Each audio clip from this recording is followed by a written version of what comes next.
Բարի երեկո ժողովուրդ ջան, ոնց եք, ես ահա որ հոգնած եմ, որ էլ ուժ չունեմ, մեջքս մի հատ կարգի ցավում է, որտեղ ինչ մտել եմ տուն, սումկեքի ու վեշերի հետ եմ, երեք ու այսօր երկու ընտանիքների արդեն ուղարկեցի մի մեծ սումկա, տարբեր շորերով, առողջ հագնեք, հուսա մի փոքր ձեր հոգսը թեթևացրեցի, եւս 3 սումկա հենց նոր դրեցի, որ ուղարկեմ այս երկորը տարբեր ընտանիքների, այսենց շորերով, վեշերով գրում եմ անհատական ամեն մեկին, ամեն ընտանիքին, որ գրեն ինչ երեխա են, քանի երեխա են, մի ընտանիքը 6 երեխա են, մի ընտանիքը 5, մի ընտանիքը 3, սեռերը, տարիքներ, որ ճիշտ դնեմ։ Ու խիղճս չտարավ, այս ընտանիքները կոնկրետ 3, որ վաղ մյուս օրը պետք է ուղարկեմ, իրանք ռայոններն են գտնվում, բավականին հեռու, չեն կարող գալ վերցնեն, այն որ ասացի լավ, ես կկազմակերպեմ անձամբ ես չէ, բայց կկազմակերպեմ կբերեն։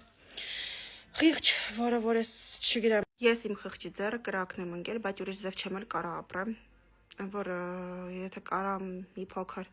օգնած լինեմ, ասում խիչը, ճիշտ է, իմ ժամանակից է գնում, իմ առողջությունից է գնում, այն որ անկեղծ մեկ շատ եմ հոգնում, որովհետև ինձ էլ է շատ դժվար մենակ երկու երեխու հետ հասցնել ամեն ինչ անել, ձեր հետ շփվել, կարողանալ իմ հնարավորության չափով ինչ-որ բանով օգնել, միլիոնատ նամակներին չգիտեմ, բնականաբար չեմ կարող պատասխանեմ, դրա համար էլ մի գրեք, խնդրում եմ, էլ մի գրեք, որովհետև ես արդեն բաժանել եմ, բայց գարուն է, չգիտեմ, երևի սենց չեմ անի,